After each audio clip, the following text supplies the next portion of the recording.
போட்டுங்க. ஐயா சந்து பதிகிறேன் பார்த்துக்கு எப்படின்னு பாருங்கள்.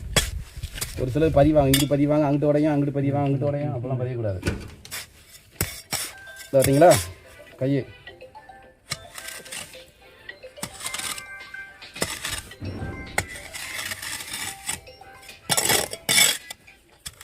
பார்த்தீங்களா? இதுதான் சந்து பதிகிறது.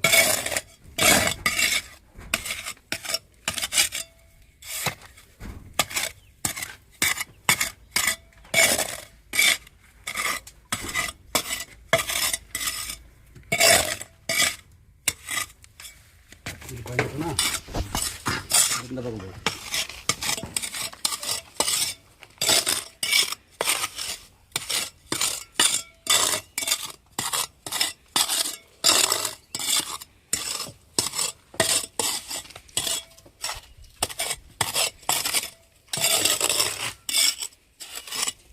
இப்போ வெளியே பாய்ஞ்சாச்சு.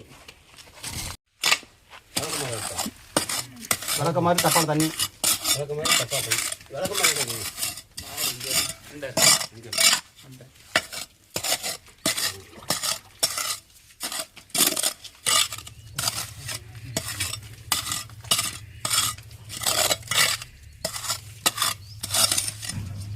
ஓகே, இப்போ வந்து சந்தெல்லாம் பாய்ஞ்சிட்டோம்.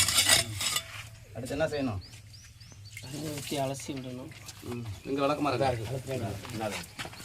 அலசுறது தண்ணி வந்து ரொம்ப விடக்கூடாது. ஏற்கனவே சொன்னேன் பார்த்தீங்களா, ஒரு சில தண்ணி ரொம்ப விட்டு இந்த சில அலசுலாம் கரைச்சி விட்டுருவாங்க. சைஸாக கட்டடத்துக்கு தெரியக்கூடாது. நம்ம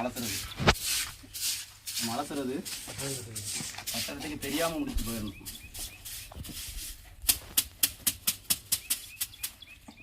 வெளியே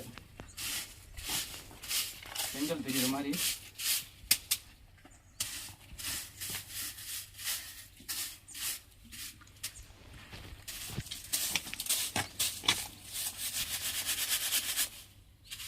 செங்கல்ல களம் என்ன செய்யக்கூடாது, ஒட்டக்கூடாது.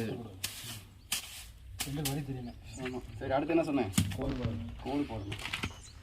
ஓகே, கோடை போட்டுருவோமா? பார்த்தீங்களா?